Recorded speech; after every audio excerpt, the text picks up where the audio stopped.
করব যাতে এই সমন্বিত উদ্যোগটা এবার হয়, এবার যেন একতরফা কোনো কাজ না হয়। আর আমি আগেও স্লুইস গেট উঠিয়ে দেওয়ার পক্ষে ছিলাম, এখনো পক্ষে। আমি মনে করি না যে চারঘাটের স্লুইস গেট এখন আর রাখার কোনো যৌক্তিকতা আছে বলে, কিন্তু আপনি শুধু স্লুইস গেটটা তুলে দিলেন, নদীটা খনন করলেন না, তখন কিন্তু আপনি কোনো সুফল পাবেন না। ফলে দুইটাকে একসাথে কম্বাইন করে আমরা কাজে হাত দেব। 2026 সালের ডিসেম্বরে যেহেতু একটা চুক্তি আছে এবং এই চুক্তির অধীনে কিন্তু একটা টেকনিক্যাল কমিটি দুই দেশের মিলে মাঠ পর্যায়ে প্রতিনিয়তই তথ্য উপাত্ত নিচ্ছে। ফলে চুক্তিটা নতুন করে করার ক্ষেত্রে বা রিনিউ করার ক্ষেত্রে তথ্য উপাত্ত যা দরকার তা কিন্তু নিয়মিত সংগ্রহ করা হচ্ছে। এখন আমরা এই মুহূর্তে এই কথাটা তোলার প্রয়োজন দেখছি না, কারণ আরও তো আমাদের কাছে 1.5 বছর সময় বাকি আছে হবে। আর সবচেয়ে বড় কথা হচ্ছে এটা তো আমাদের ন্যায্য হিস্সা, এটা আমাদের ন্যায্য হিস্সা। কাজে এটার ব্যাপারে আমাদের অবশ্যই আমরা আমাদের অধিকারের জায়গা থেকে কথা বলবো। আমরা সমস্ত কাগজপত্র সবকিছু তৈরি করাই হচ্ছে, নিয়মিত করা হবে, কিন্তু এই চুক্তিটা নবায়নের কথা এই মুহূর্তে তোলার কোনো প্রয়োজন নেই। আমরা মনে করি 1.5 বছর সময় আছে, তখন তোলা। উত্তরটা আমি দুইভাবে দিই। এই বালু দস্যুতা আর মাটি দস্যুতা একটা চরম রূপ নিয়ে নিয়েছে।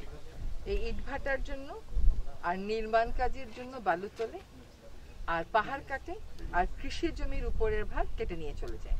কৃষক রাতে ঘুমিয়ে পড়ে, সকালে উঠে দেখে তার জমির মাটি নেই। এইরকম ভয়ঙ্কর অবস্থায় আমরা চলে গেছি। এই ভয়ঙ্কর অনিয়মগুলো অনেক দিন জমা হয়েছে, এখন একদম চরম পর্যায়ে পৌঁছে গেছে। আমরা সেদিন 3 জন উপদেষ্টা, স্বরাষ্ট্র উপদেষ্টা, আমি এবং ভূমি উপদেষ্টা, আমরা একসাথে 64 জেলার ডিসির সাথে বসেছিলাম, এসপির সাথে বসেছিলাম, শুধুমাত্র বালু উত্তোলনটাকে নিয়ন্ত্রণে আনবার জন্য নির্দেশনা দিতে। এবং সেখানে আমরা 10 দফা নির্দেশনা স্পষ্ট করে দিয়েছি যে বালুমহল নিয়ন্ত্রণ আইন এবং বিধিমালা অনুযায়ী যেই সার্ভে করে দেখার কথা বালু আছে কিনা, সেই সার্ভে দেখা যায় 10 বছর আগে। 10 বছর পরে আর ওখানে বালু নাই, তাও ওই একই জায়গায় ইজারা দেওয়া হচ্ছে, আর যে ইজারা পাচ্ছে সে গিয়ে পাশের জায়গা থেকে বালু তুলছে। আমরা বলেছি নতুন করে এই সার্ভেগুলো করতে হবে, তাদেরকে নিয়মিত অভিযান করতে হবে। তাদের একটা যুক্তি হচ্ছে যে আমরা দিনের বেলা অভিযান করি, এখন ওরা রাতের বেলা তোলে।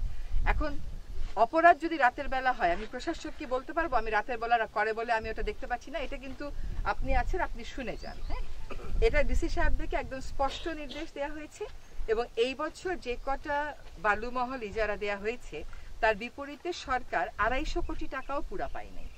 250 কোটি টাকার জন্য সরকার আসলে বালুমহলগুলো এইভাবে ইজারা দেবে নাকি? নদীর নাব্যতা যেহেতু সরকারের দায়িত্ব, সরকার আস্তে আস্তে এঙ্গেজড হবে, কারণ এই সমস্ত যন্ত্রপাতি তো সরকারেরই আছে, সেটা করবে। তাহলে লোকেও কম দামে বালু পাবে, নদীর পরিবেশও রক্ষা হবে, আশেপাশের মানুষও রক্ষা পাবে।